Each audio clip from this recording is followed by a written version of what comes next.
मैं डॉक्टर अतुल शाही। आज हम लोग एक नए टॉपिक शिक्षण व्यवहार एवं अंतःक्रिया विश्लेषण अर्थात teaching behaviour and interaction analysis पर चर्चा करेंगे। शिक्षण क्रमिक एवं लगातार परिवर्तनशील प्रक्रिया के रूप में चलती चली आ रही है। इसमें मुख्यतः दो पक्ष होते हैं, छात्र और शिक्षक। इन दोनों के बीच निरंतर अंतःक्रिया चलती रहती है, जिसमें एक अधिक जानकार, परिपक्व एवं अधिक अनुभवी व्यक्तित्व वाला व्यक्ति, जिसे हम शिक्षक के रूप में जानते हैं, और दूसरी तरफ कम जानकार, कम परिपक्व, कम अनुभवी व्यक्ति होता है, जिसे हम छात्र के रूप में जानते हैं। इन दोनों के बीच शिक्षक की क्रिया प्रतिक्रिया अधिक प्रभावी रहती है। अतः कक्ष में शिक्षक की अंतःक्रिया जितनी ही अच्छी होगी एवं प्रभावी होगी, शिक्षण उतना ही अच्छा एवं प्रभावी होगा। इस प्रकार से संपूर्ण अंतःक्रिया व्यवहार दो परत क्रियाओं सूचना संप्रेषण एवं विशेष निर्णय संप्रेषण के बीच सन्निहित है। इस प्रकार से इसमें दो प्रमुख अवयव दिखाई पड़ते हैं, प्रथम शिक्षक व्यवहार और दूसरा अंतःक्रिया विश्लेषण। दोनों शिक्षण को पूर्णतया प्रभावित करते हैं। जब हम शिक्षक व्यवहार को देखने का प्रयास करते हैं तो यह व्यवहार मूलतः दो भागों में विभक्त होता है, एक मौखिक और दूसरा अमौखिक। अतः सबसे पहले हम शिक्षक व्यवहार के बारे में हमें देखना चाहिए, अर्थात शिक्षक व्यवहार क्या है। जहाँ तक शिक्षक व्यवहार का संबंध है, शिक्षक व्यवहार शिक्षण व्यवहार से अलग संप्रत्यय है। शिक्षण व्यवहार में अनेक प्रकार की क्रियाकलाप सम्मिलित होते हैं, जिसका मुख्य उद्देश्य होता है शिक्षण अधिगम के उद्देश्यों की प्राप्ति। श्यामपट्ट पर लिखना, व्याख्या करना, स्पष्टीकरण देना, प्रदर्शन करना, प्रश्न पूछना, प्रत्युत्तर देना, निर्देश प्राप्त करना, अभिप्रेरणा देना, छात्रों को कक्षा क्रियाओं के लिए उत्साहित करना, मूल्यांकन करना इत्यादि व्यवहार को हम शिक्षण व्यवहार के अंतर्गत रखते हैं।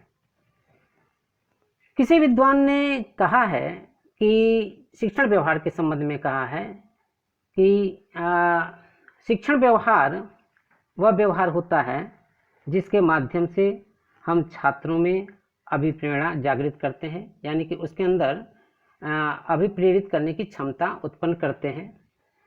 एक तरह से शिक्षण व्यवहार कल्पित शिक्षण व्यवहार या गतिविधियां या कृतियों की एक प्रणाली बन जाती है, जिसका विश्लेषण प्रत्येक विशिष्ट गतिविधियों या कार्य या संचालन के संदर्भ में किया जा सकता है। यह बौद्धिक प्रक्रिया को एक सुव्यवस्थित ढंग से नियोजित करता है, यानी कि शिक्षण व्यवहार बौद्धिक प्रक्रिया को एक सुव्यवस्थित ढंग से नियंत्रित करता है, जिसके माध्यम से शिक्षण अधिगम प्रक्रिया संचालित होती है। दूसरी ओर शिक्षण व्यवहार में शिक्षक के व्यक्तित्व की विशेषताएं, उसकी अभिवृत्तियां, उसका प्रभुत्व, उसकी संवेदनशीलता तथा उसके शाब्दिक एवं अशाब्दिक व्यवहार शामिल होते हैं। इस संबंध में रियांस का कथन है कि शिक्षक व्यवहार उन व्यक्तियों के व्यवहार या क्रियाओं के रूप में परिभाषित किया जा सकता है जो वे करते हैं तथा जिन क्रियाओं को करने की उनकी जरूरत होती है, विशेषकर ऐसी क्रियाएं जो अधिगम के लिए निर्देशन अथवा मार्गदर्शन से संबंधित हो। शिक्षक के व्यवहार की दो विशेषताएं होती हैं। पहला, शिक्षक का व्यवहार उसकी परिस्थिति, कारकों तथा विशेषताओं के आधार पर होता है, और दूसरा, शिक्षक के व्यवहार का निरीक्षण संभव है। चूंकि शिक्षक के व्यवहार का निरीक्षण संभव है, अतः उसका मापन भी किया जा सकता है, उसको मापित भी किया जा सकता है। मेडले तथा मिट्जल, विडाल, फ्लैंडर्स तथा अमीडान तथा गाल्वे ने अनेक समयों में कक्षागत परिस्थितियों में क्रमबद्ध उपागम के माध्यम से शिक्षक व्यवहार का अध्ययन करने के प्रयास किए। क्रमबद्ध उपागमों के माध्यम से क्रमबद्ध निरीक्षण किया जाता है। क्रमबद्ध निरीक्षण एक ऐसी प्रक्रिया है जिसमें कक्षा व्यवहारों का निरीक्षण बिना किसी पूर्वाग्रह के किया जाता है। दूसरे शब्दों में यदि हम कहें तो क्रमबद्ध निरीक्षण प्रविधि के द्वारा शिक्षक क्रियाओं या शिक्षण व्यवहारों का निश्चित नियमों के अंतर्गत विश्लेषण किया जाता है। शिक्षक की कार्यकुशलता, उसकी क्षमता का अनुमान उसके शिक्षण की प्रभावशीलता के रूप में लगाया जा सकता है, परंतु शिक्षक का वस्तुनिष्ठ मूल्यांकन शिक्षक के व्यवहारों और छात्रों के साथ होने वाली अंतःक्रिया के द्वारा किया जा सकता है। अंतःक्रिया विश्लेषण का अर्थ है ऐसी प्रणाली जिसके द्वारा कक्षा कक्ष में घटने वाली घटनाओं का व्यवस्थित तथा वस्तुनिष्ठ निरीक्षण कर वैज्ञानिक विश्लेषण किया जाता है। यह एक प्रकार की विशिष्ट शोध क्रिया है जिसकी सहायता से कक्षागत स्थिति में सभी क्रियाओं या व्यवहारों का निरीक्षण, अंकन तथा विश्लेषण किया जाता है। ओवर के अनुसार क्रमबद्ध निरीक्षण प्रणाली वह उपयोगी साधन है जिसके माध्यम से अधिगम की स्थितियों के चरों की अंतःक्रिया को पहचानना, वर्गीकरण, मापन एवं अध्ययन किया जाता है। विगत 60-65 वर्षों से शिक्षा शास्त्रियों ने, मनोवैज्ञानिकों ने कक्षा व्यवहारों का अध्ययन करने के लिए जिन जिन कक्षा निरीक्षण प्रणालियों का उपयोग किया है उन्हें हम दो भागों में बांट सकते हैं।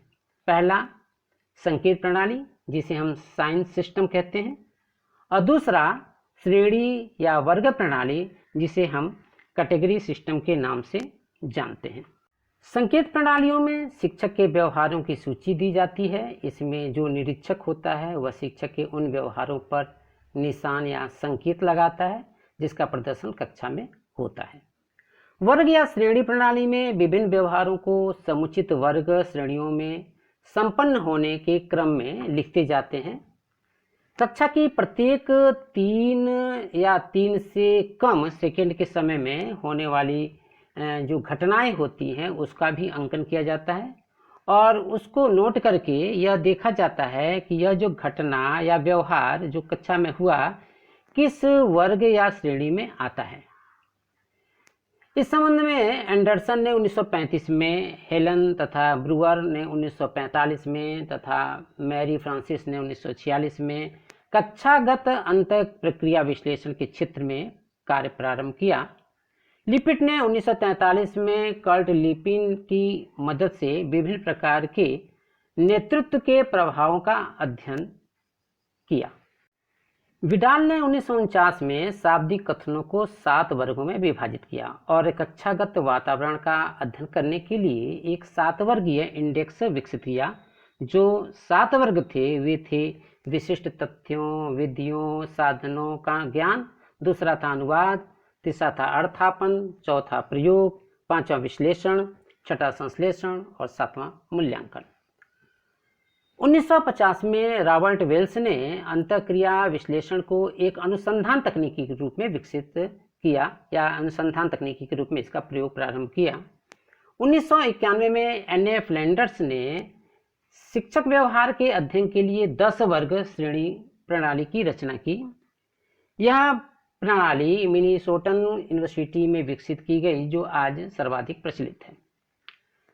फ्लैंडर्स के शोध कार्य के पश्चात अनेक शोधकर्ताओं ने इस क्षेत्र में कार्य प्रारंभ किया। अगले वीडियो में हम फ्लैंडर्स के अंतःक्रिया विश्लेषण की चर्चा करेंगे। धन्यवाद।